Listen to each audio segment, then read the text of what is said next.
Segala puji dan sedalam syukur marilah senantiasa kita panjatkan kehadiran Allah Subhanahu wa Ta'ala yang telah melimpahkan segala nikmat dan taufik hidayahnya kepada kita semua.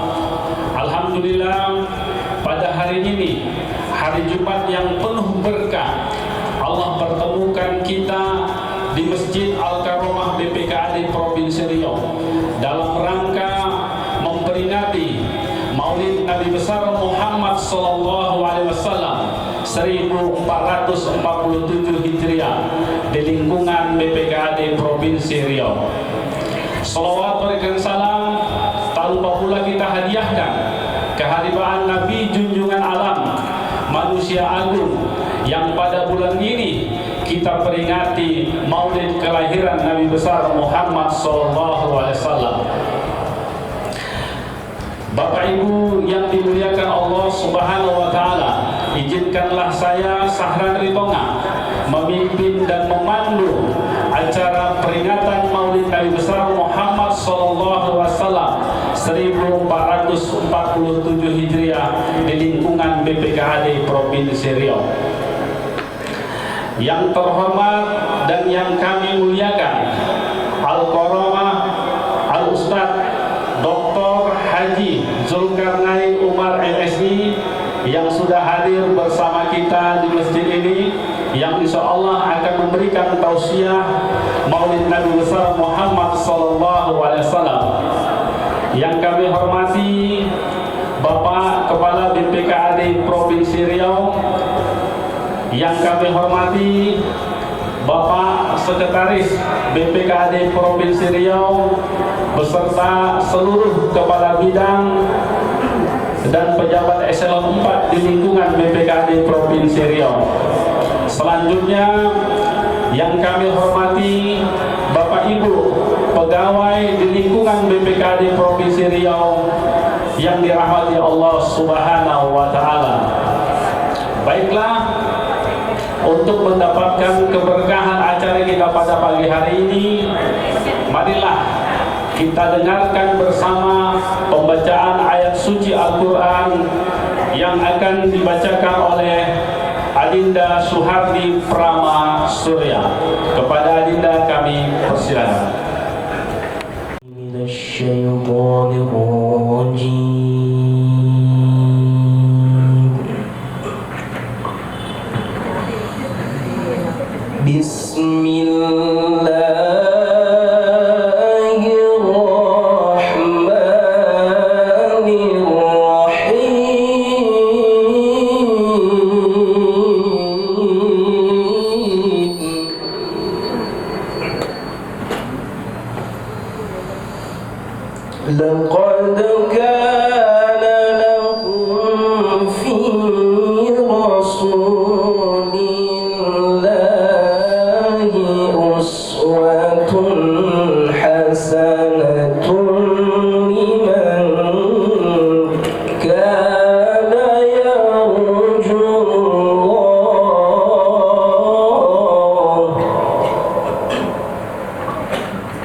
Alhamdulillahirrahmanirrahim.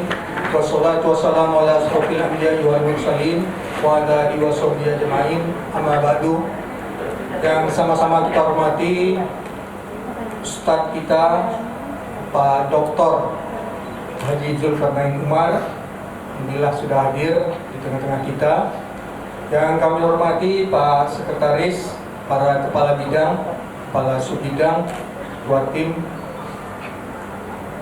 Yang kami hormati tentunya para ASN, PNS dan THL di lingkungan PKD Provinsi Riau. Pertama sekali tentunya kita dan tentunya mengucapkan puji dan syukur kehadirat Allah Subhanahu wa taala.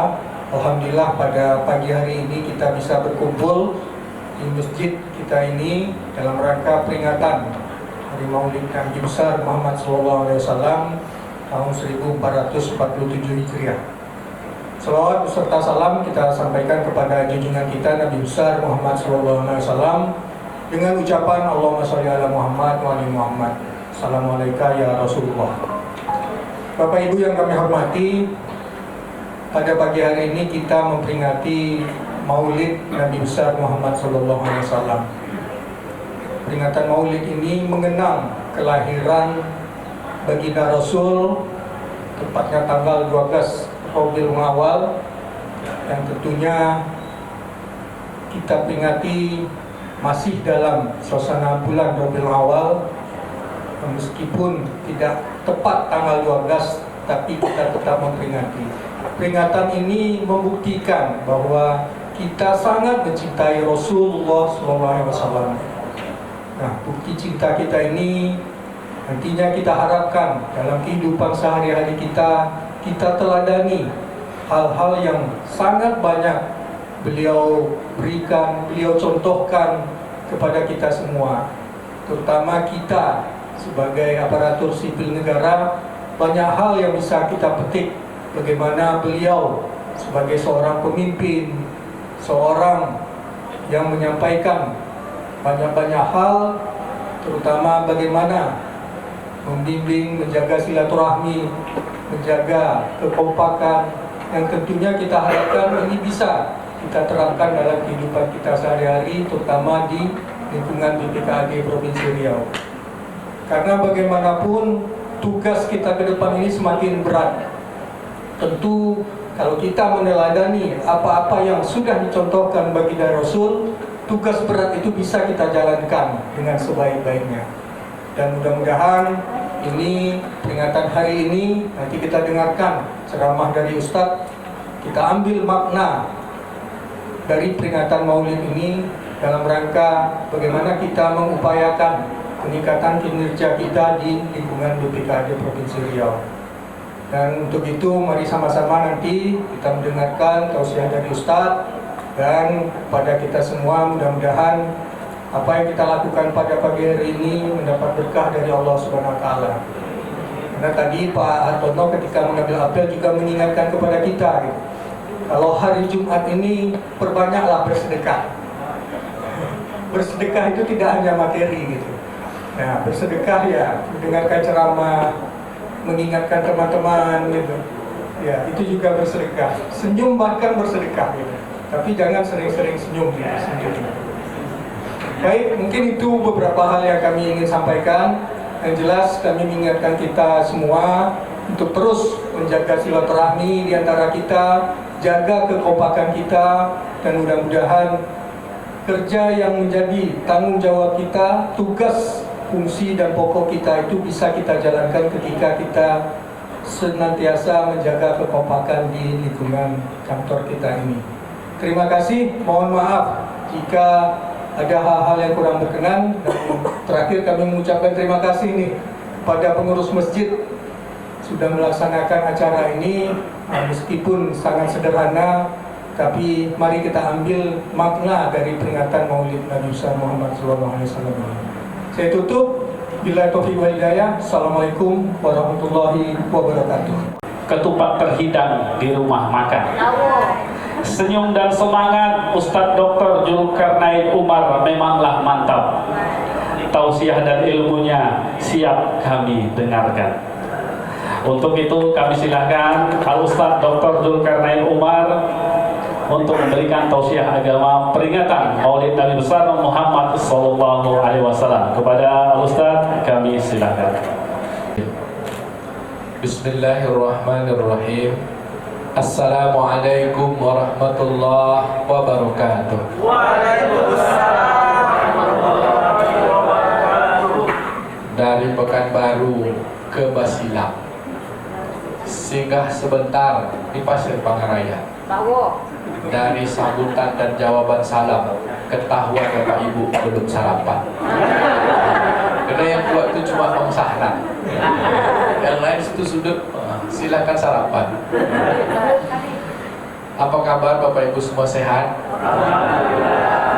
Alhamdulillahirabbil alamin bi ni'matil iman wal islam wa tatqimus shalihat. Asyhadu an la ilaha illallah wahdahu la syarikalah wa asyhadu anna Muhammadan abduhu wa rasuluhu la nabiyya ba'dah. Allahumma shalli wa sallim ala nabiyyina wa habibina Muhammadin wa ala alihi wa sahbihi ajma'in wa man tabi'ahum bi ihsanin ila yaumil qiyamah. Allahumma barik lana fiha. Ya Allah, berkahilah kami di acara ini, di tempat ini. Warzuqna janaha, berkahi pula rezeki dari apa yang kami usahakan. Wa habib ahliha, dan kasih sayang orang-orang kantor kami, orang-orang kampung di negeri kami ini. Wa habib solihi ahliha ilaina. Allahumma inna asbahna. Ya Allah, kami berpagi-pagi kena Engkau, dan kami hadir di majelis ini kena Engkau. Jadikan majelis ini penuh keberkahan. Salah silap kami ampunkan, dan berpisah dari majelis ini dosa-dosa kami, aib-aib kami Engkau tutupkan. Amin ya rabbal alamin. Bapak Ibu hadirin hamba-hamba kekasih Allah, yang pertama setelah memuji Allah dan berselawat pada Nabi, kita mengucapkan alu-aluan kata sekolah, kata guru kami di Malaysia. Kalau saya tuh gelar S1 saya BSc, tapi sering ditulis kawan LG. LG itu katanya langsung ceramah. Ada juga disebut lulusan Kairo. LC itu singkatan dari Laisante, bahasa Perancis. Jadi Mesir, Madinah, Saudi Arabia, Mesir, Afrika sebagian. Tapi kami pakai BSc. Saya sempat ngaji di Mekah, cuma saya tamatkan ke IPM Malaysia. Sering juga ditulis LC. Apa beda LC dengan BSc? Kami yang BSc bilang BSc itu pakai skripsi, kalau LC tak ada skripsi. Ya itu kan kadang-kadang. BSC bahasa Inggris juga, bahasa Inggris artinya background of science. Cuman sering kalau ditulis BSC itu orang bilang ini orang tua, karena BSC zaman dulu itu D3, ya kan, D3 sains. Di luar negeri tak ada gelar SP itu, Pak, ya kan. BSC itu Bachelor of Science, jadi S1 bidang sains. Sains saya studi Islam.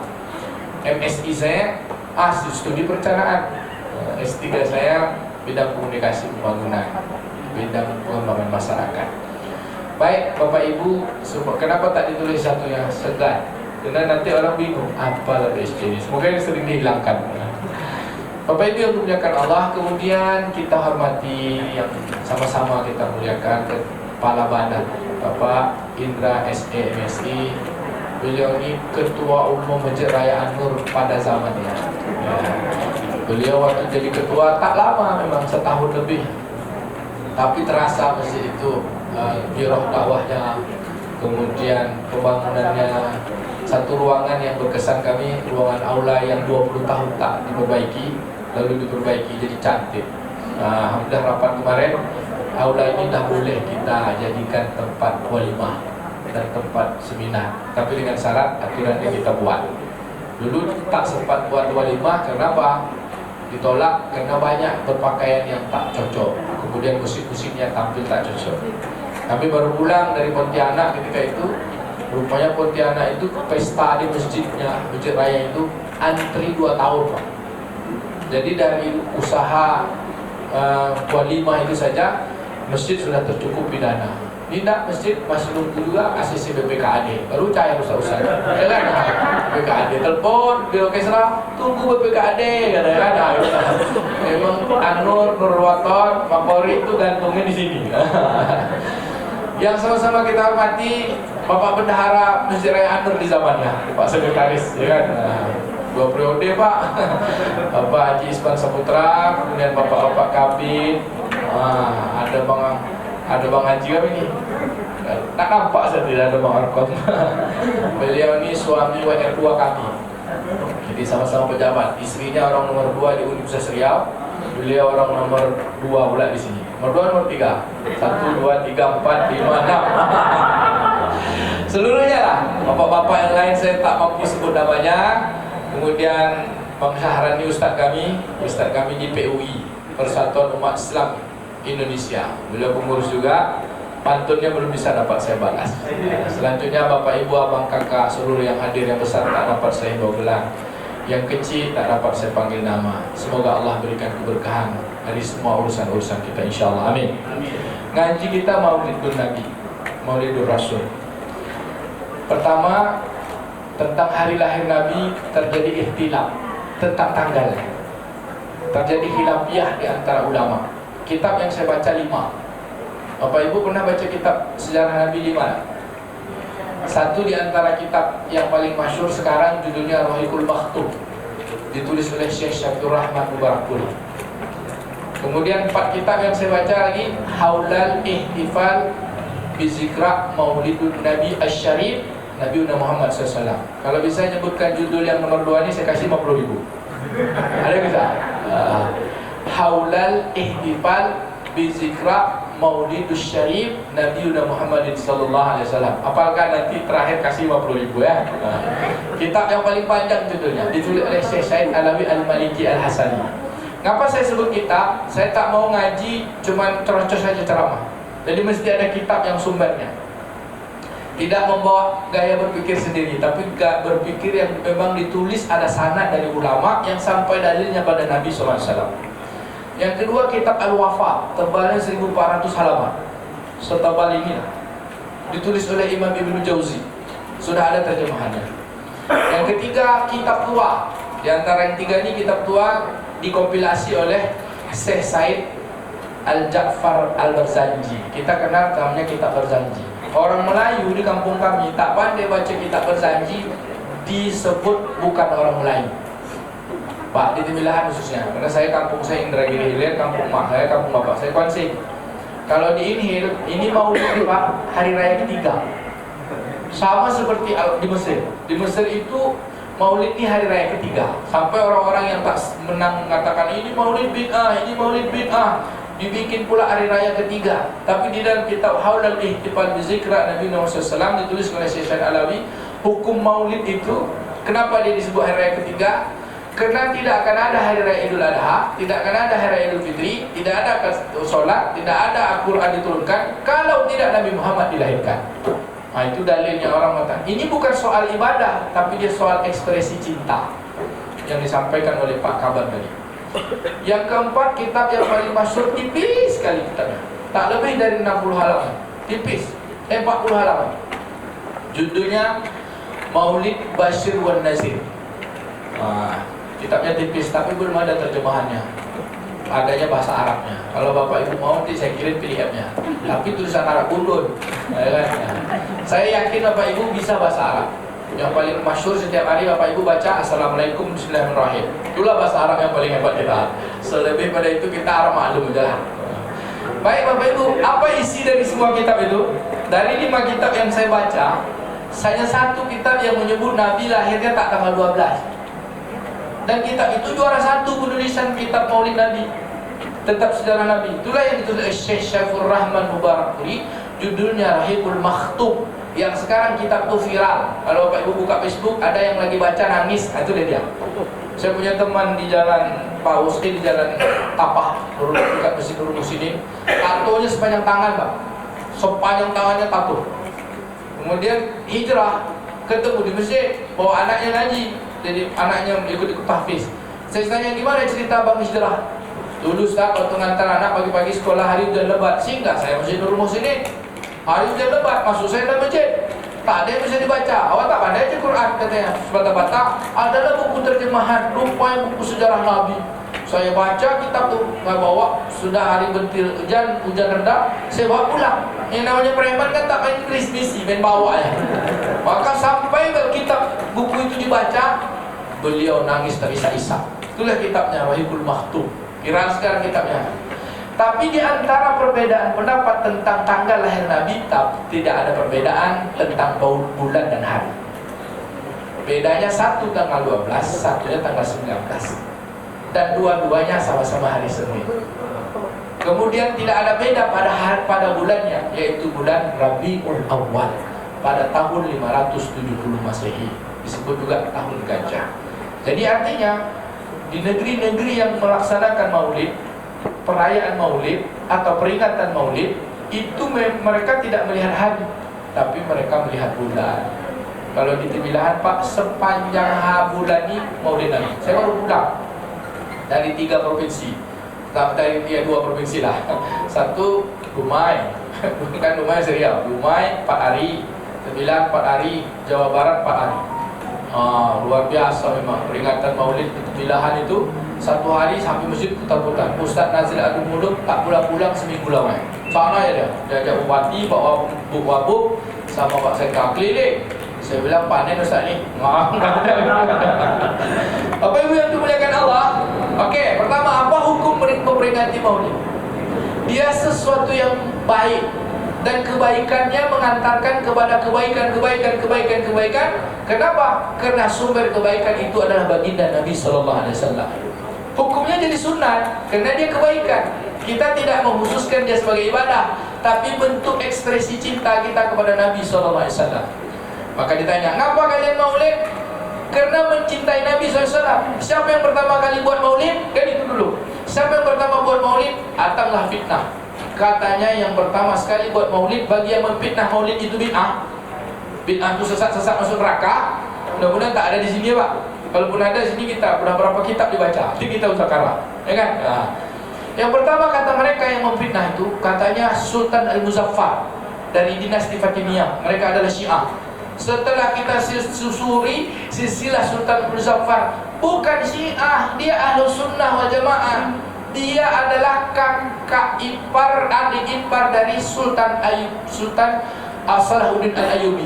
Kisahnya, ketika Sultan Salahuddin Al-Ayyubi memimpin Kesultanan Islam, itu Masjidil Aqsa dikuasai oleh orang-orang Nasrani. Terjadilah perang salib, habis umat Islam. Maka beliau ambil kebijakan, bikin baca kitab selama berbulan-bulan. Di sekolah kan orang, tapi baca kitab. Kitabnya Ihya Ulumuddin. Dasarnya apa? Maulid Nabi. Ayo kita peringati kelahiran Nabi dengan mengaji. Setiap hari sembelih 1 ekor unta oleh Sultan Al-Ayyubi. Kemudian terjadi perang kedua, meninggallah Sultan Salahuddin Al-Ayyubi ini. Setelah umat Islam bangkit dari semangat beragama, membaca kitab Ihya sepanjang Maulid. Dibacakan peringatan Maulid, tapi bacanya kitab Ihya Ulumuddin, membangkitkan agama. Meninggal dia Pak dalam peperangan, lalu istrinya yang mengganti kekhalifahan. Nama istrinya Sudrajat Ad-Dur. Saya pernah nulis itu dipaksa oleh pembimbing saya, namanya Profesor Aida Pitayala sama Profesor Musdaq Mulia. Kamu tulis tentang kepemimpinan Islam supaya boleh perempuan itu jadi gubernur dan wali kota. Karena ibu pembimbing saya itu tim suksesnya Bu Septina waktu itu. Iya kan? Puasa saya, kamu tulis. Padahal saya di Bogor tuh kan. Bogor, alhamdulillah dapatlah komunikasi gender saya apa. Tak boleh kujan dah. Asal saya Pak, Sudrajat Ad-Dur pernah menjadi kekhalifahan, memimpin, tapi beliau hanya sementara. Ketika perang tidak ada kepimpin, dia ambil alih. Setelah selesai peperangan, dia kasihkan sama adiknya. Itulah dia Sultan Al-Muzaffar, iparnya Salahuddin Al-Ayyubi. Bukan Syiah, dia adalah Ahlus Sunnah wal Jamaah. Kalaulah orang menyebut pertama kali Maulid itu beliau, bukan. Maulid itu yang melaksanakan bersama sekali adalah Sohibul Maulid sendiri. Yang memperingati Maulid itu ya yang dilahirkan itu sendiri, yaitu Nabi Muhammad SAW. Hadisnya sahih diriwayatkan Imam Muslim dari Abu Qatadah radhiyallahu anhu. Sa'ilu Nabiuna Muhammadin sallallahu alaihi wasallam. Ditanyalah kepada Nabi Muhammad tentang apa? An saumi fi yaumil isnin, atau dalam bahasa lain, kaifa tasumu fi yaumil isnin? Kenapa engkau puasa setiap hari Senin? Kata Nabi, fihi wulidtu wa anzilu alayya. Pada hari Senin itu aku dilahirkan, dan hari Senin itulah pertama sekali wahyu diturunkan. Jadi kalau ditanya, kenapa Maulid? Karena Nabi memperingati Maulid juga. Dalilnya sahih Pak. Bapak Ibu hadirin yang dimuliakan Allah Ta'ala, berarti kita memperingati Maulid ini sunnah atau bid'ah? Sunnah Pak. Harus pede kita. Harus pede 100%. Yang kedua, untuk apa kita melaksanakan Maulid? Kata Syekh Said Alawi Al-Maliki dalam kitab Haulul Ihtifal bi Zikra Nabi Muhammad SAW, kalau Nabi sangat menghargai hari lahirnya dan Nabi sangat menghargai semua peristiwa-peristiwa penting dalam hidupnya, dia hari Senin, kemudian setiap hari Sabtu dia sering ke Kuba. Ditanya, kenapa ke Kuba ya Rasulullah? Karena hari Sabtu, karena ke Kuba itu awal pertama kali hijrah sebelum sampai Madinah. Disitulah tonggak sejarah Madinah itu hebat. Setiap hari Sabtu Nabi datang. Kenapa? Karena masjid pertama didirikan sebelum Masjid Nabawi, Masjid Kuba. Kata Nabi, siapa yang bersuci dari rumahnya lalu pergi ke Kuba, sholat 2 rakaat, maka dapat pahala umroh. Setiap Sabtu Nabi datang. Kalau tak naik unta, jalan kaki Nabi 9 kilo dari Masjid Nabawi. Pernah ke Kuba tak Bapak Ibu? Yang belum pernah pergi yuk. 13 Desember ada sama saya. Diskon spesial, ya kan? Ustaz ngajak siar Baitullah pula, bukan jualan tak boleh. Bapak Ibu hadirin yang dimuliakan Allah Ta'ala, untuk apa ekspresi kita menghargai Nabi? Menghargai kenapa? Karena ada momen penting. Maka kita menghargai momen penting itu kenapa? Untuk menghadirkan ekspresi cinta. Jadi bab kita pagi ini, kenapa kabar tersebut cinta? Cinta itu mesti ada bukti Pak, bukan hanya kata-kata. Apa itu cinta? Siapa Bapak Ibu yang bisa mendefinisikan cinta? Saya kasih tiket gratis umrah tanggal 13 Desember. Apa cinta? Silakan Pak. Bang Arkom kalau mau boleh juga. Ya. Saya kirim sama Bu Ero. Apa itu cinta Bapak Ibu? Bisa kan? Awak nafsu cinta? Allah Ta'ala mencintai kita tak pakai nafsu. Awak nafsu pada Allah Ta'ala mana pula pakai nafsu. Kemanapun Bapak cari, takkan ketemu definisinya. Tanya sama WA, sama AI. AI pun jawab tak apa-apa. Kenapa? Karena cinta itu bukan kata-kata, cinta itu rasa. Rasa itu kata orang Makinan, there is definition. Sekarang udah berpindah ke Kuansing ya. There is definition of the love. Because love is soul in our chemistry. Itu bahasa Pansing itu Pak, semenjak Euro Farming. Cinta itu jiwa. Dia tak pakai kata-kata, dia rasa. Sehingga ketika sudah jatuh cinta, semuanya tak masuk akal. Contohlah waktu Bang Sahran cinta sama ayam bebeknya. Kata dia, cantikmu seperti rembulan tengah malam. Macam mana pula cantik seperti rembulan? Kan? Kalau orang dah jatuh cinta, Pak, kalau orang dah jatuh cinta, nampak ujung sepatunya meletek jantungnya. Ya. Sehingga keluar kata-kata yang tak masuk akal, tak sesuai logika. Dalam laut kan ku selami, ya kan? Tinggi gunung kan ku daki, jandamu ku tunggu 1000 tahun ku nanti. Tapi pada umurnya tak sampai 1000 tahun, 100 tahun pun tak sampai. Maka tak masuk logika, tak ada makna cinta. Cinta itu rasa. Jangankan rasa cinta, rasa manis pun tak bisa didefinisikan. Apa itu manis? Kata AI, sensasi rasa enak di lidah. Asin kan enak juga kalau makan bakso, ya kan? Sate enak juga kalau asin. Maka dia rasa tak ada definisi, tapi ada apa? Ada di dalam jiwa. Maka ketika kita mengekspresikan cinta kepada Nabi, maka hadirkan jiwa, hadirkan hati. Karena memang lambang cinta adalah hati, bukan ini, hati. Hati lambang cinta. Oke, sampai jam berapa nih Pak? Jam 9 ya? Boleh ya? Saya ngajar ke 10. Nanti dikandungkan Pak WM, nanti dia Ustaz ceramah aja tak ngajar, tak enak kan? Bapak Ibu yang dimuliakan Allah Subhanahu wa Ta'ala. Baik, supaya kita wujudkan cinta itu, dia ada wujudnya tapi tak nampak. Wujudnya gula itu manis, manis wujudnya gula, rasanya dari sebuah gula, wujudnya gula itu rasa manis. Tapi rasa itu kita tak pernah bertemu, takkan pernah bertemu dengan rasa, tapi kita punya rasa. Maka untuk menghadirkan cinta, kita tak pernah ketemu cinta, tapi kita punya rasa. Maka dari mana datangnya cinta? Kata ibarat pantun pepatah kampungnya Pak Kaban, ya kan? Oh Pak Akom lah, orang Rengat kan gitu pantunnya, ya kan? Dari mana datangnya lintah? Dari sawah turun ke kaki. Dari mana datangnya cinta? Dari mata turun ke hati. Betul tu Bu? Betul Pak? Tanya Bang Akom itu betul Bang? Salah. Kenapa salah? Kalau dari mata turun ke hati, potong video ini viralkannya dari Pak Kaban. Dari mata, kalaulah cinta itu dari mata turun ke hati, maka orang buta tak bisa jatuh cinta. Karena dia tak pernah lihat cantik dan gantengnya orang. Kadang-kadang cinta dengan mata ini salah tengok Pak. Mata ni kecil-kecil orang Minang, kok mata condong padunan rancak, kok selero condong padunan lama, kok bergaya anak belagak. Ya.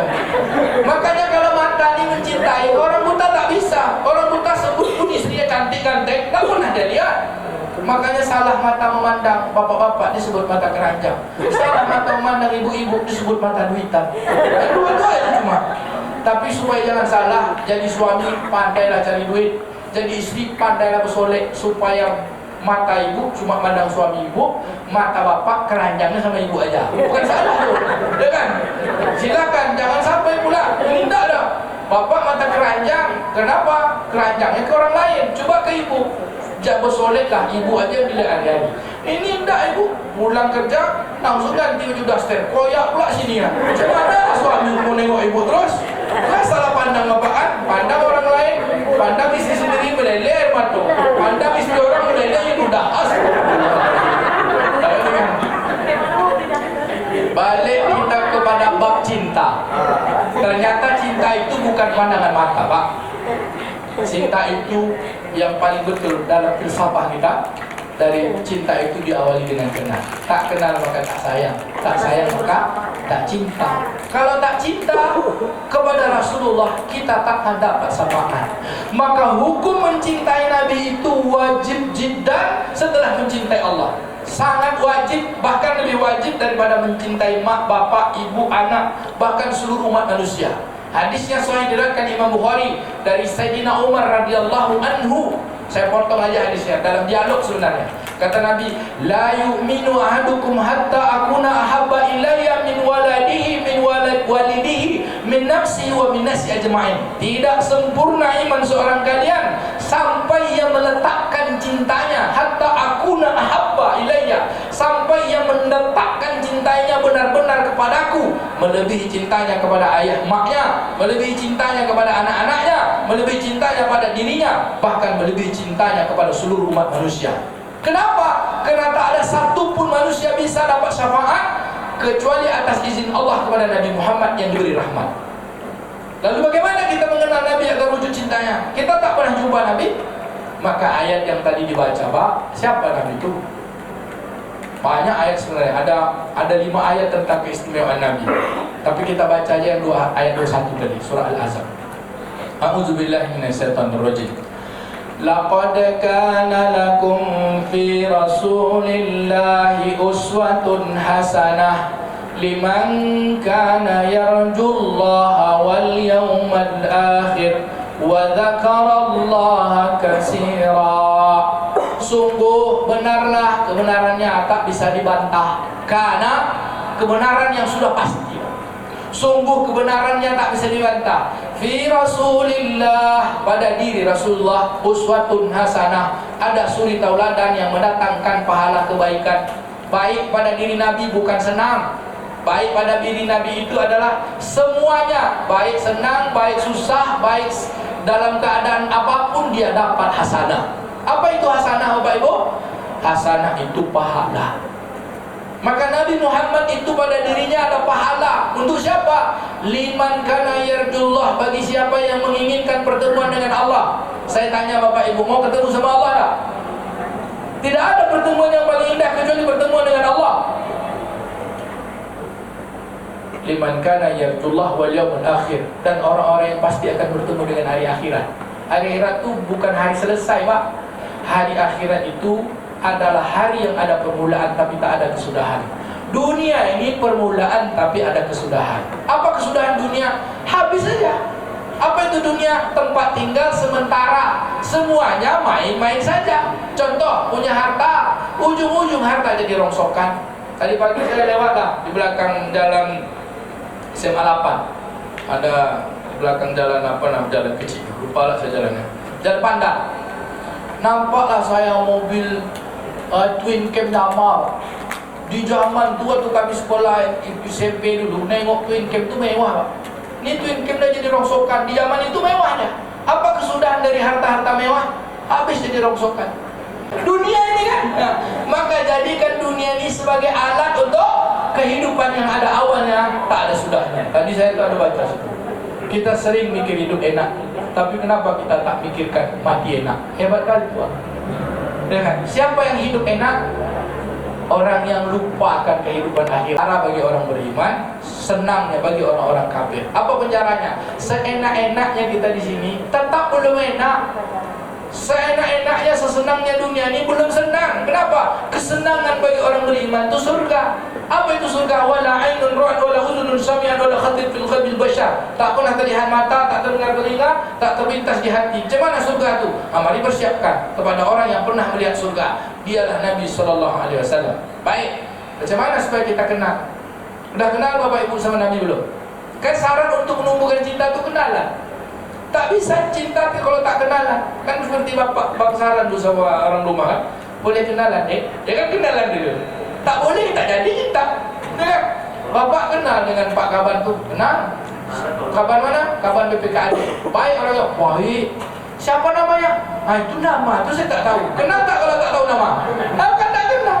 Maka syarat kenal itu tahu nama, tahu silsilah, tahu keistimewaannya. Setelah tahu istimewanya, wujudlah cinta. Kalau seorang mencintai, takkan ada jeleknya. Semuanya dipuji-puji siang dan malam. Ibarat pantun di zaman dulu, ya kan? Burung gagak terbang tinggi, cari sasaran untuk dimakan. Bila abang adik sering dipuji, siang malam jadi pikiran. Ya kan? Bapak Ibu hadirin yang dimuliakan Allah SWT. Udah tebal pantun abang tua. Ya.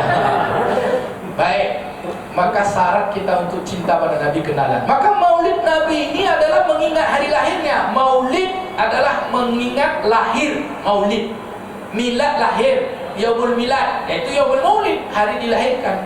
Fihi wulidtu, pada hari itu aku dilahirkan. Anzili alayya, dan hari itu juga aku diturunkan wahyu kepada aku. Maka mencintai Nabi wajib, syaratnya kenal. Bapak Ibu tanya lagi, udah pernah kenalan belum sama Nabi?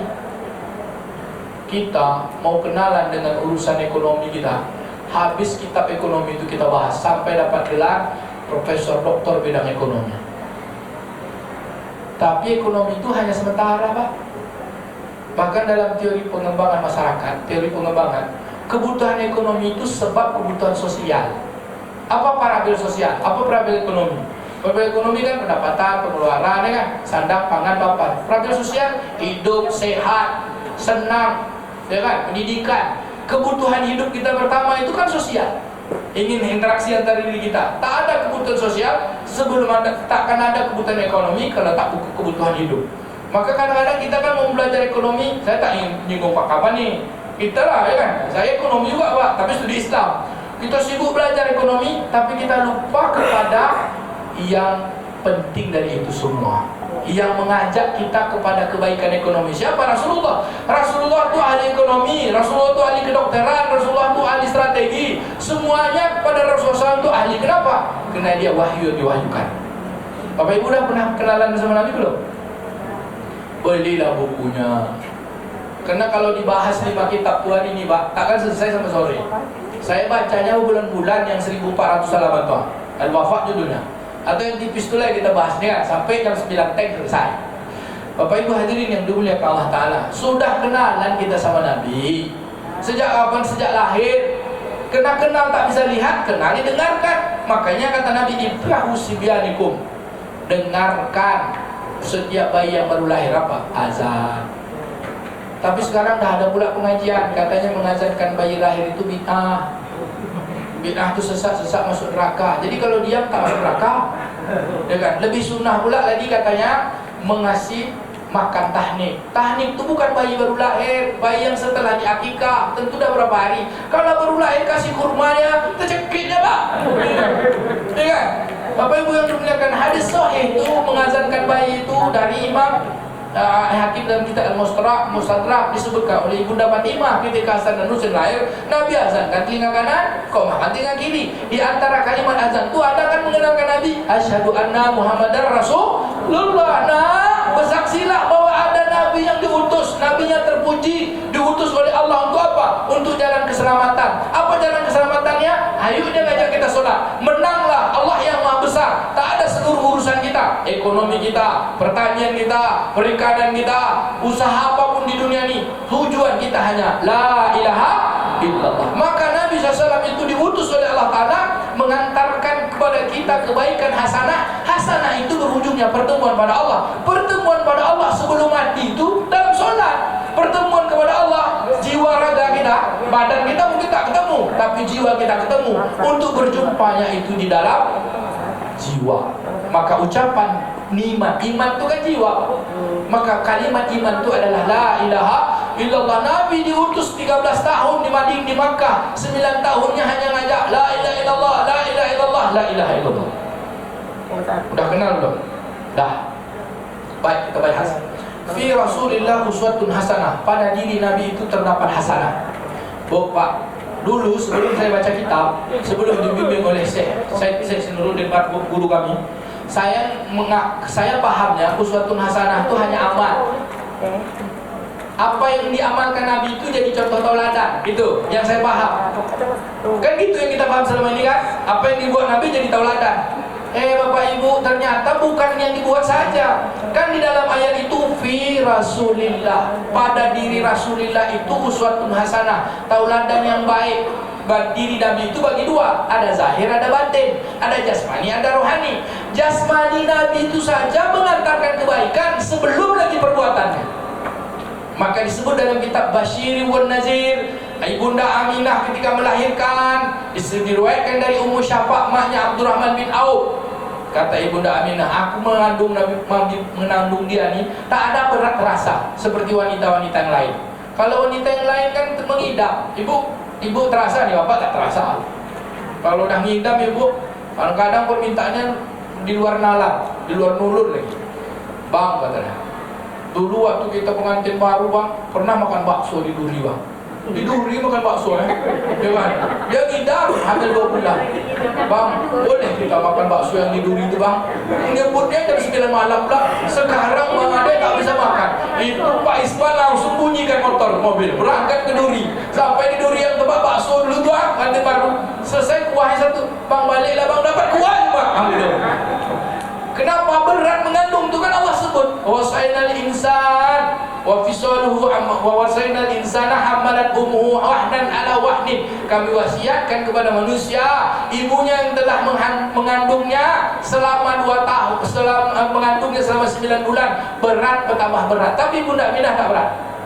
Satu malam perutku diliputi cahaya, dan ketika aku melahirkannya keluar cahaya bersamanya, yang cahaya itu memancar dari rahimku hingga ke negeri Syam. Hadisnya sahih diriwayatkan Musnad Imam Ahmad dan Imam Hakim dalam Mustadrak. Ummu Syafa' maknya Abdurrahman bin Auf, Suwaibah pembantunya Abu Lahab, Ummu Rumahnya Abu Bakar yang menyaksikan itu. Lahir Nabi Muhammad SAW, dia dalam keadaan berlutut. Lahirnya berlutut Pak, lalu kepalanya mendongak, terus dia nangis. Aku dengar tangisnya, kata Ummu Syafa', lalu ku bedung dia, ku kasihkan sama atuknya. Atuknya Abdul Muttalib, dibawalah dia ke Ka'bah, dibawa tawaf, lalu dibawa masuk dalam. Lalu dia kata atuknya, "Sama itu ke Muhammad, kami kasih kau nama Muhammad." Ditanya, "Kenapa kau beri nama Muhammad, wahai atuk? Belum ada manusia nama Muhammad." Kata atuknya, "Dia kami inginkan terpuji di bumi dan terpuji di dunia dan terpuji di akhirat. Maka apapun disebut Nabi Muhammad pasti terpuji." Ada seorang Yahudi di Madinah, dia sebut si celaka. Kata orang, "Siapa celaka tu?" "Yang itu Tuhan." "Siapa celaka?" "Muhammad." Kau bilang celaka, terus kau puji pula dia. Maka apapun disebut Muhammad tu kan terpuji kan? Terpuji. Maka setiap menyebut nama Muhammad adalah menyebut kebaikan. Kata Nabi, man shalla alaihi salatan, siapa yang menyebut penghormatan kepada Muhammad lalu berselawat padaku, kebaikan baginya Allah beri 10. Tapi siapa yang tak berselawat padaku ketika namaku disebut, maka dia adalah manusia paling bakhil dan kikir. Sallu ala Muhammad. Baik Bapak Ibu yang dimuliakan Allah, istimewa, fisiknya aja istimewa Pak. Lahirnya tak sama dengan lahir kebiasaan manusia. Apalagi singkat kisah dari kalam kitab Syama'il Muhammadiyah, Imam At-Tirmizi menyebutkan hasanah pada diri Nabi itu semuanya, kulitnya, darahnya, keringatnya, rambutnya, semuanya kita baca. Kulit Nabi tidak putih seperti orang bule. Kulit Nabi tidak pula kuning dan hitam ke kuning-kuningan. Nabi itu putih kemerah-merahan. Kalau kita melihat kulitnya kelihatan urat-urat berjalan, ada aliran darah. Sama tak dengan kulit Bapak? Sama tak? Kulitnya Pak. Orang yang pernah nengok kulit Nabi, dia senang sekali Pak, ketertarikan. Gigi Nabi, giginya tidak rapat, tidak pula terlalu jarang. Apabila ia tersenyum kelihatan ada kilauan cahaya dari giginya. Coba Pak senyum, ada kilauan tak? Mulutnya tidak berbau, mulutnya wangi, karena dia suka bersiwak juga kan. Kalau mulut kita Pak, paling sejam wanginya, habis itu bau lagi. Sewangi-wanginya mulut kita dengan istri kita, gosok gigi dulu deh, gosok gigi dulu. Bau mulut kita nih. Bapak Ibu yang dimuliakan Allah Ta'ala, keringatnya jadi minyak wangi. Diriwayatkan dari Ummu Sulaim, Rasulullah SAW sering singgah ke rumahku, maknya Anas bin Malik, kerabat Nabi. Nabi sholat duha, pernah Nabi tergantuk, tertidur kailulah, ngantuk-ngantuk, tersentak, banyak keringat Nabi. Sama Ummu Sulaim keringat Nabi dikumpulkan. Lalu Nabi tersentak pada tidur. Dia bilang, "Kak," bahasa kita lah, "Kak, untuk apa nih? Ini ya keringatmu, untuk apa?" kata Nabi. "Jadikan parfum, minyak wangi." Coba keringat Bapak Ibu, wangi tak? Tes. Maka beberapa hari kemudian Ummu Sulaim ketemu Nabi bawa minyak wangi pakai botol. Dia bilang, "Rasulullah, hada hadiah ilaika." Ini hadiah untukmu. Nabi tak boleh terima sedekah, hadiah. Dicium sama Nabi. "Kak, harum," kata Nabi. "Boleh saya titip Kak? Selama saya di Madinah belum pernah mencium minyak wangi sewangi ini. Boleh saya titip belikan ini, ada uang beberapa dirham." Apa kata Ummu Sulaim? "Ya Rasulullah, saya harus beli kemana? Ini kan keringatmu yang kemarin, 2 hari 3 hari yang lalu ini keringatmu. Coba tes Bapak yang suka main badminton, kau badminton keringat kita banyak tuh. Pulang tuh seperah masukkan gelas, tunggu 2 hari. Macam mana keringat?" Ya Allah, langsung pingsan kita cium keringat kita.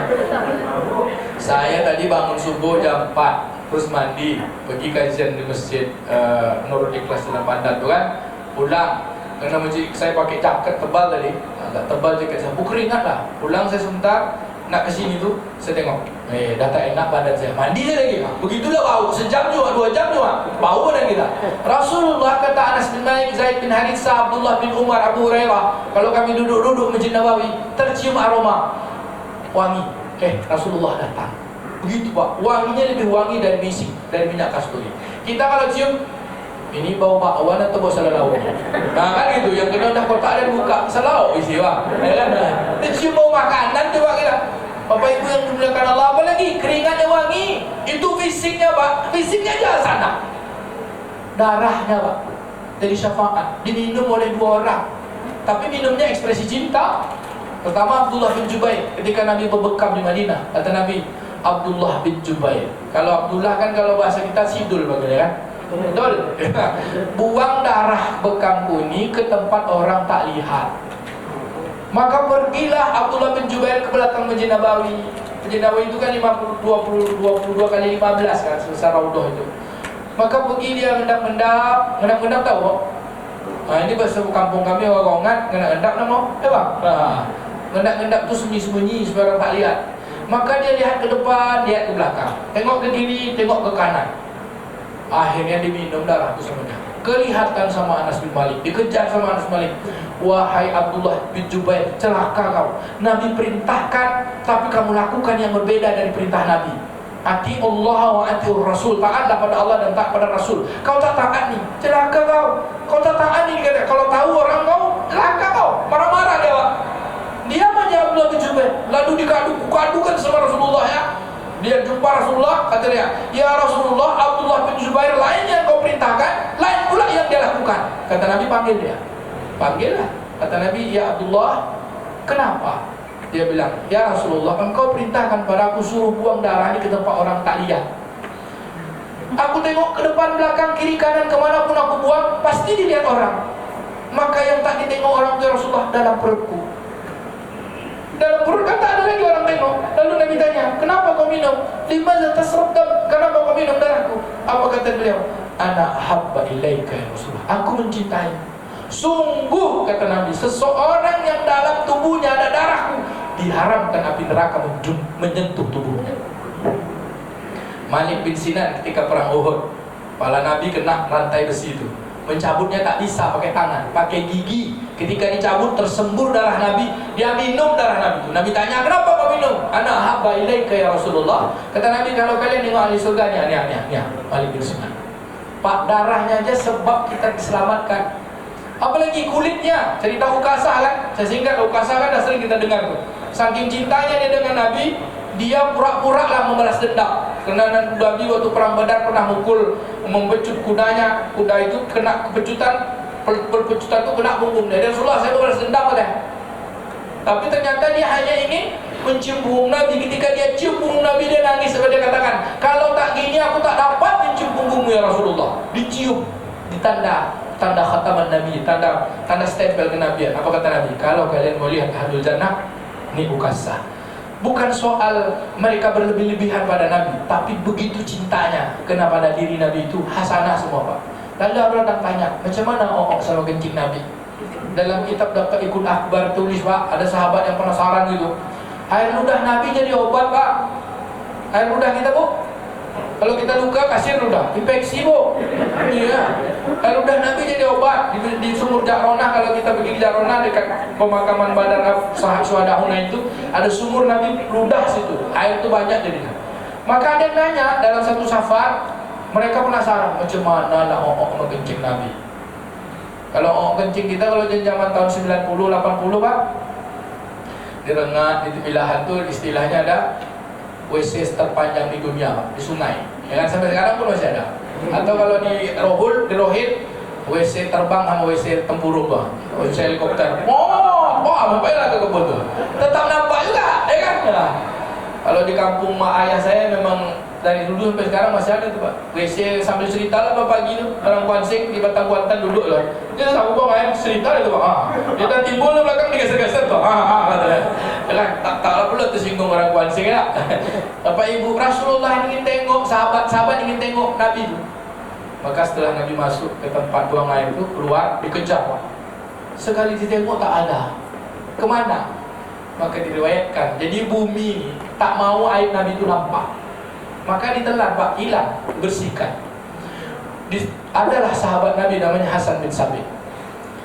Beliau ketika Nabi hijrah usia 60 tahun. Nabi 53. Nabi meninggal usia 63, berarti usia beliau 70-an lebih. Dia wafat tahun 54 Hijriah. Berarti 33 tahun setelah Nabi wafat dia masih hidup. Lahirlah generasi baru namanya para tabi'in kan, yang tak temu sama Nabi. Jumpa sama dia, wahai Hasan bin Sabit, engkau kan penyair Rasulullah. Kehebatan Rasulullah itu banyak, kami dapat dari tutur. Tapi bagaimana cara menceritakannya? Tolong kisahkan tentang kehebatan fisik Nabi dalam satu bait puisi. Nah itulah dia Pak, dia sebutkan dari Hasan bin Sabit Al-Ansari. Apa kata beliau? Ya Rasulullah, wa ahsin minka lam turqata aini wa ajmal minka lam talidin nisa, khuliqta mubarra min kulli aib ka'annaka khuliqta kama tasha. Ya Rasulullah, engkau manusia paling sempurna, tak pernah kulihat dengan mataku. Tak ada satupun manusia paling sempurna kecuali yang pernah kulihat dengan mataku engkau. Wa ajmal minka lam talidin nisa, seganteng-gantengnya manusia belum pernah ada seorang ibu melahirkan kecuali engkau. Khuliqta mubarra min kulli aib, engkau diciptakan sedikit pun tak ada cacat, tidak ada satu pun aib dari dirimu. Sampai kata kotorannya pun Allah jaga. Ka'annaka khuliqta kama tasha, seolah-olah engkau diciptakan sesuai dengan keinginanmu sendiri. Seolah-olah engkau itu diciptakan sesuai requestnya dia. Bapak Ibu, tapi kita kan tak bisa ketemu Nabi, kenal dengan fisiknya. Tak bisa kita dapat syafaat menyentuh tubuhnya. Lalu apa lagi yang berharga untuk kita? Itu kan hanya bisa untuk sahabat. Nabi katakan, sauq ila akhwan, aku mencintai para sahabat-sahabatku, rindu para saudaraku. Kata sahabat, siapa ikhwan? Siapa saudaramu? Ada orang setelah kalian tak ketemu aku, tapi dia patuh padaku, dia mencintai aku. Siapa dia? Kita. Dari mana kita bisa mencintai Nabi? Dari kisah. Lalu pakai apa? Tentu tauladan. Maka ahsan tauladan pada kehidupan Nabi adalah seluruh perbuatannya. Allah sebut dalam surah An-Najm ayat 2 dan 3. Wa ma antiqu 'anil hawa in huwa illa wahyu yuha. Dan tidaklah, Allah gunakan kata wa ma. Wa itu kalau di awal surat Pak, di awal kata itu sumpah. Wa duha wa laili, demi kan? Maka demi kata ketidakadaan. Wa ma, demi tidak adanya. Antiqu 'anil hawa, dari apa yang kamu lakukan wahai Muhammad, bukan keinginanmu. Apapun yang dilakukan Nabi Muhammad bukan keinginan dia. Apapun yang diucap bukan ucapan dia. Semua itu in huwa illa wahyu yuha. Kecuali semuanya itu yang dituntun wahyu yang diwahyukan kepadanya. Maka Nabi Muhammad itu disebutkan di dalam kitab oleh Syekh Hasan As-Sazili bahwa Nabi Muhammad itu yang mengamalkan Quran 100%. Jangankan ayat, titik Quran pun takkan luput dari Nabi itu. Karena dia adalah Al-Quran yang jadi amalan. Al-Quran itu kalam Allah. Nabi Muhammad itulah praktek kalamnya. Bapak Ibu, dari 6.600 atau 6.200 sekian ayat dalam Quran ini, akan ada perintah, ada larangan. Siapa yang tak dari seluruh perintah yang sudah sempurna mengerjakan perintah? Atau siapa di antara kita dari semua larangan Allah tak satu pun kita langgar? Ada tak? Tak ada Pak. Nabi Adam pernah langgar. Wa qulna Adam askun anta wa zawjukal jannah. Berkata kami sama Adam, tinggal kamu di surga dia. Tapi pohon ini wala taqrabu sejarah. Pohon ini jangan kau dekati. Dimakannya rayuan iblis kan? Satu salahnya cuma, salahnya satu makan buah pudi, minta ampunnya selama 40 tahun. Nabi Adam ada tak salah? Ada juga Pak. Nabi Ibrahim, apa salahnya? Pernah bohong 3 kali. Kalau kita berapa kali bohong? Nabi Musa ada tak salahnya? Dia kan kalam Allah. Ada juga salah. Pernah bunuh orang mati. Nabi yang tak ada salah, tapi berat betul beban kehidupannya. Sejak lahir yatim. Kenapa diyatimkan? Supaya dia tak durhaka sama ayahnya. Kenapa dia piatu umur 4 tahun? Supaya dia tak durhaka sama maknya. Kenapa dia begitu berat penderitaan hidupnya? Supaya dia hanya bergantung kepada Allah. Maka orang kalau berat hidup nih bergantung sama Allah aja. Karena berharap sama manusia kecewa. Ya kan? Berharap sama manusia supaya jadi boleh dinas. Ya kan? Oh, berharap manusia ada jadi tim sukses. Keluarlah tulisan di situ kan. Muka-muka kalian aja nampak, kami tak diajak kata dia. Benar ya kan? Apa gitu? Awak tukang susun jadwal Masjid An-Nur. Ustaz banyak yang jadi tim sukses. Lalu kena WA lah, muka-muka kalian aja nampak An-Nur tu kata dia. Padahal kita sama-sama berjuang kata dia. Ada awak bilang awak tak ada berjuang tu. Awak berdoa cuma kata awak. Bapak ibu yang dulu yang Allah. Maka kalau berharap sama Allah, sebanyak beban kita bergantung pada kita punya kekuatan. Maka Nabi SAW begitu ujian kehidupannya apa? Karena Allah jadikan dia hanya bergantung kepada Allah, tak bergantung kepada manusia. La haula wala quwata illa billah. Dan sebaik-baiknya perbuatan Nabi mengalahkan baiknya malaikat. Malaikat itu tidak ada potensi maksiat. Iblis dia punya potensi maksiat. Nabi Muhammad punya potensi karena dia manusia kan. Ada potensi taat, ada potensi maksiat. Tapi potensi maksiatnya Allah bersihkan. Allah hantar Jibril untuk bedah dada Nabi. Maka ketika kalau bahasa psikologinya Pak, yang dibuang dari hormon Nabi itu, hormon kortisol dibuang. Hormon kortisolnya distabilkan betul. Karena kita perlu juga kortisol untuk tenaga. Tapi kortisolnya itu distabilkan. Apa tuh kortisol? Yang bikin kita marah, bikin kita benci, kita dendam. Tapi hormon endokrin, melatonin, hormon growth hormon, pernah ibu belajar itu? Ya kan? Ini alihkan ke psikologi.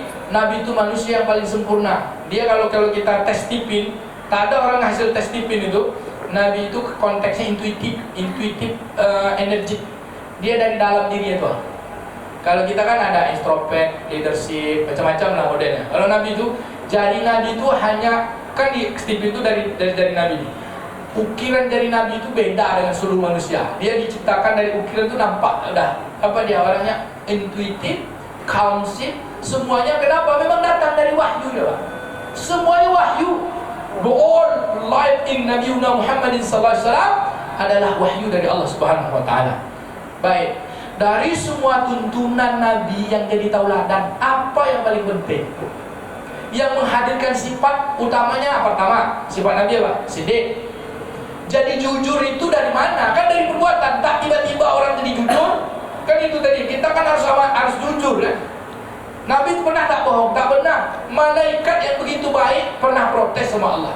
Nabi Muhammad tak pernah protes. Apapun beban kehidupan tetap aja diangkat. Ini do'ifan, sungguh aku lemah, aku kadukan kelemahanku pada Engkau Maha Kuat. Apapun yang dilakukan manusia sama aku, mau dihina, mau dicaci, mau dibunuh, aku bergantung hanya kepadamu ya Allah. Aku tak peduli, yang penting kau jangan tinggalkan aku. Malaikat pernah protes tak? Nabi Muhammad tak, jangankan protes, semua keadaan. Makanya disebut seluruh ayat Quran ini sempurna ngamalkan Nabi Muhammad. Kenapa? Karena Nabi Muhammad itu Quran yang dalam bentuk amalan. Kalau boleh disebut firman Allah, kata-katanya adalah kata-kata Allah. Nabi Muhammad itu yang mengamalkan kata-kata Allah. Nabi Muhammad Rasul utusan sudah tak ada, tapi keinginan kita, keinginan Allah untuk kita apa? Nabi Muhammad itu prototip, model supaya kita selamat. Baik. Dari semua tauladan yang menghadirkan apa? Siddiq. 4 sifat Nabi yang paling utama. Siddiq, amanah, apatonah, kemudian terakhir tabligh. Kan itu tadi Pak disebut Pak Kabar. Apa itu siddiq? Kejujuran. Bisa kita berhenti bohong Pak? Bisa Pak? Siapa berani berhenti bohong? Sumpah tengok. Demi Allah, saya berjanji berhenti bohong sampai mati. Sekali bohong berkudis mulut saya. Berani? Tak berani kan? Pak, kita tahu bohong itu dosa. Itu namanya hidayatul irsyad. Tapi kekuatan untuk berhenti bohong kan tak dapat sama kita. Hidayah taufik, kekuatan untuk berhenti bohong itu Allah punya. Kita hijrah untuk melakukan kebaikan itu kekuatan dari Allah. Sejatinya kebaikan itu dari Allah. Yang kedua apa? Dari siddiq. Kemudian apa yang kedua? Amanah. Apa itu amanah? Dipercaya, menepati janji, ya kan? Jujur, amanah, menunaikan apa yang diberikan. Itu kan tak bisa. Kadang-kadang kita dikasih amanah, kita lalai dari amanah. Yang ketiga, fatonah. Tahu Bapak Ibu fatonah? Fatonah tahu? Cerdas kan? Cerdas bahasa Arab itu zaki sebenarnya. Zaki itu pintar. Fatonah itu Pak, kecerdasannya bijaksana. Apa syarat patonah? Satu aja syaratnya, berhenti marah sampai mati. Nabi itu bijaksana, kecerdasannya melampaui kecerdasan seluruh manusia. Nabi tak ada marah. Kalaupun marah, bukan marah, nasihat. Bisa tak Pak berhenti marah, Pak? Bisa tak Pak berhenti marah? Bu, niat aja lah, enak. Nah, marah itulah dosa pertama di langit. Marahnya iblis sama Adam. Marah pula lah dosa pertama di bumi. Marahnya Habil dengan Qabil. Maka siapa yang bisa berhenti marah, bukan berhenti, menahan. Karena marah itu kan hidup kita, nafsu, ada energi untuk kekuatan. Kata Allah Nabi, la tabtab walakal jannah. Siapa yang mampu menahan marah, dia dapat surga. Lapang dada. Macam mana caranya? Berilah maaf. Kecerdasan dengan kebijaksanaan. Baik, yang terakhir itu disebut dengan tablik. Apa itu tablik? Hakul hak, yang hak itu sampaikan, yang pahit sampaikan, yang haram sampaikan. Batil jelas dan yang halal itu jelas. Untuk dapatkan 4 sifat ini tentu ada amal. Apa amalan yang paling utama? Tanamkan pada hati, amalan hati. Amalan hati itu satu aja, iman. La ilaha illallah, kepatuhan kepada Allah. Lalu amalan badan paling utama solat. Maka kalau kita maulid nih Pak, mengingat Nabi, kenal hebat-hebat Nabi, tapi ada warisan terbesar, keimanan. Tidak ada yang paling tinggi daripada iman yang diwariskan Allah, yang diturunkan Allah Ta'ala kepada para Nabi, kepada kita, keimanan. Kata Nabi, iman itu 70 tabang, buang duri di jalan iman. Tapi yang paling tinggi, la ilaha illallah. Siapa ucap la ilaha illallah, matinya masuk surga. Protes Abdullah bin Umar. Kalau dia berzina, kalau dia memabuk, kata Nabi masuk surga. Kenapa? Begitu tingginya la ilaha illallah. Tapi la ilaha illallah itu diucapkan, tapi dibenarkan dalam dada. Orang munafik bilang la ilaha illallah juga, tapi hatinya tidak. Patuh pada Allah, tapi hatinya tidak. Maka amal hati kita la ilaha illallah, amal badan kita solat. Kata Nabi, alaikum bisolah fa innahu ra'sa kulli ibadah. Tetap kalian solat, karena solat itu adalah hidup dari 10 urusan taat kepada Allah. Supaya kita dapat apa? Inna sholata tanha 'anil fahsya'i wal munkar. Supaya cegih, mampu Allah beri kekuatan, energi, hidayah taufik, meninggalkan apa-apa yang Allah haramkan. Meninggalkan bohong dari salah ucap, meninggalkan lihat dari salah pandang. Ini kan ya, salah pandang. Nengok orang senyum, sakit hati kita. Ya kan? Tengok orang beli kipas angin, sakit kita. Tengok kawan naik pangkat, karena dia tim sukses sama tim sukses, dapat promosi, dapat tidak, demam Pak. Ya kan? Langsung WA, tolonglah Ustaz kan tim juga. Saya bilang saya PNS, saya tak tim. Banyak masuk Pak. Dalam 3 harinya adalah yang mau fungsional. Ustaz awak dah masukkan ke BKD kan? Bisa Ustaz tak tolong sama Allah bilang. Saya aja tak bisa tolong diri saya bilang. Tolong Allah.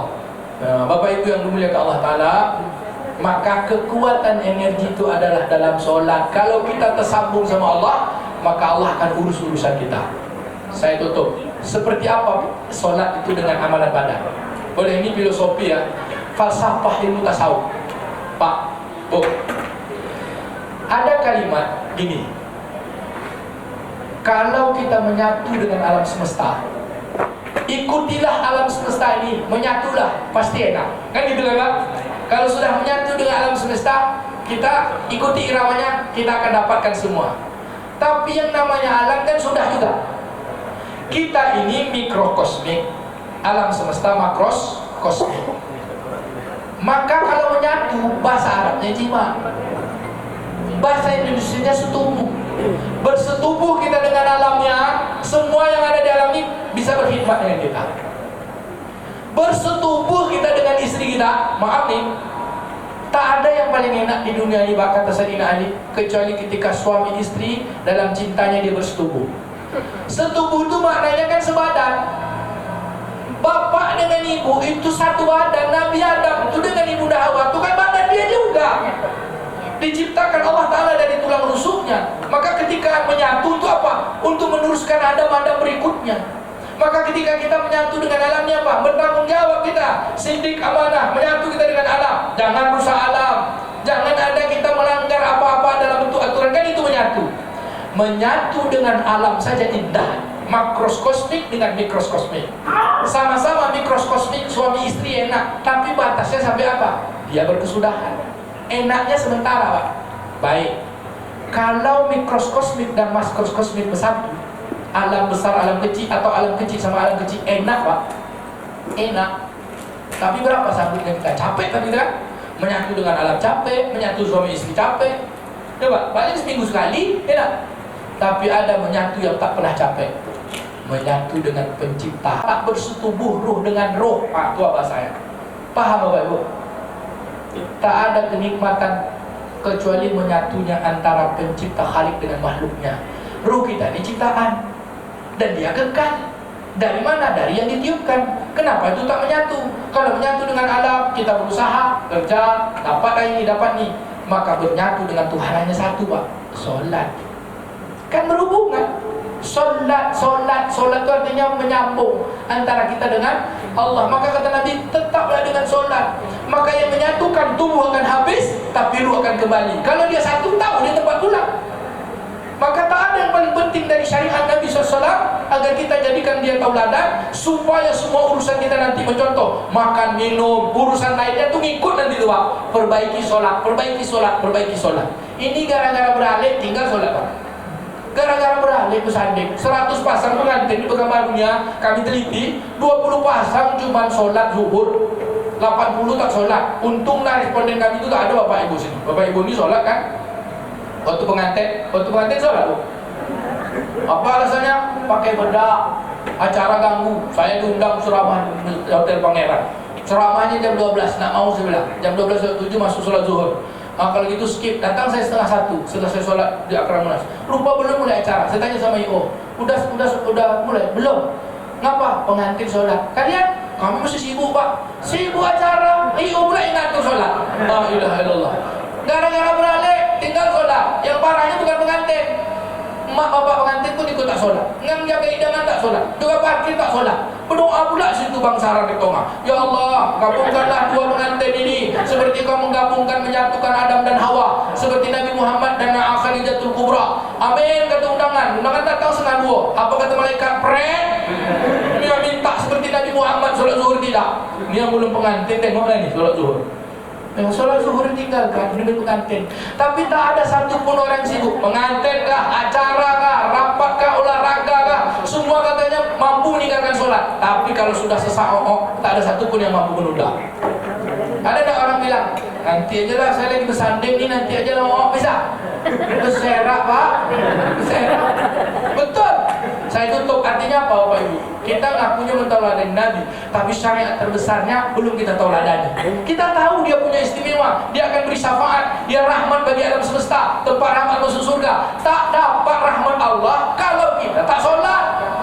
Kena nanti KTP kita di padang mahsyar, fi sufi wujuhi asar sujud, tanda sujud bekas kita di cahaya. Itulah KTP kita. Pembeda antara umat Nabi Muhammad yang kafir, yang musyrik semua adalah sholat. Kita di sini kata Nabi, sini dapat syafaat, diizinkan Allah yang punya cahaya.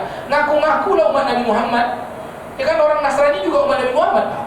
Tapi kalau tak sholat, mana KTP jaminan? Maka jaminan itu, maka kata Nabi, fariqu bainal muslim wal kafir as-sholat.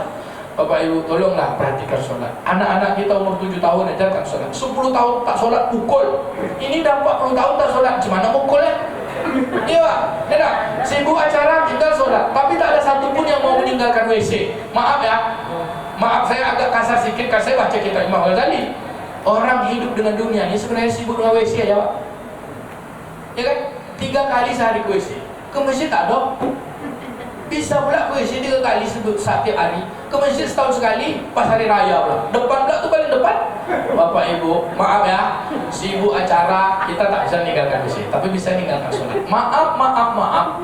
Seolah-olah orang seperti ini, WC itu lebih indah baginya daripada tempat sujud. Maka tempat sujud 5 kali sehari supaya dia lebih banyak daripada WC. Sedangkan kita sujud aja, nak pergi sholat, ke WC juga kita dulu ya Pak. Memang hidup kita ini kan WC. Kenapa WC? Ini saya tutup kisahnya. Nabi Adam makan buah kuldi di dalam surga itu dilarang Allah. Kenapa? Terbuka pakaian. Kata Imam Ibnu Katsir, terbuka pakaian itu karena susah di dalam surga tidak ada tempat najis, tidak ada tempat dunia tidak tempat hidup lahir tanda mati pun tanda maka kerja kita kan dunia ini kan tuh habis jadi rongsokan, habis jadi mantan, habis jadi kotoran, maka habis sia-sia. Disebut dengan dunia. Dunia ini hanya kendaraan. Kampung halaman tempat kita tuju adalah akhirat berupa surga. Maka untuk surga, tauladani Nabi Muhammad, solat. Yang kedua, Quran, supaya dari berdoa. Yang ketiga, tunaikan semua urusan harian kita. Mulai naik mobil, mulai dari turun rumah, mulai masuk masjid. Bapak Ibu masuk WC, masuk masjid sama tak? Tidak. Masuk WC kaki kiri kan? Ya. Masuk WC kaki kanan. Keluar rumah kaki kiri atau kaki kanan? Nah, Nabi kan seluruh urusan Nabi jadi tauladan, dapat hasanah, dapat pahala. Bapak Ibu keluar rumah kaki kiri kaki kanan? Kanan. Bingung jawab ya, berarti dia belum jadi kan. Keluar rumah kaki kiri, baca bismillah tawakkaltu 'ala Allah. Kaki kiri, Pak. Masang sendal kaki kanan atau kaki kiri? Bukanya kanan dulu tuh gini tuh. Gini. Bercermin. Cermin dapat pahala. Apa tak doa cermin? Siapa apa lepas dia 50.000?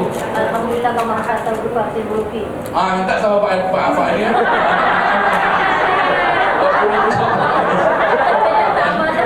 Alhamdulillah. Kan tak bilang saya nasihat dia. Tapi kalau hafal judul kitab yang panjang tadi 50.000 dari saya. Ya.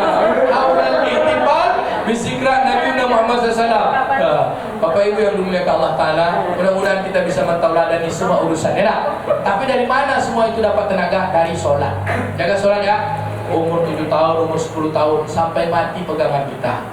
Bapak Ibu yang dimuliakan Allah Ta'ala, tak ada yang lebih mulia daripada itu. Mohon maaf atas segala kekurangan. Terima kasih segala perhatian.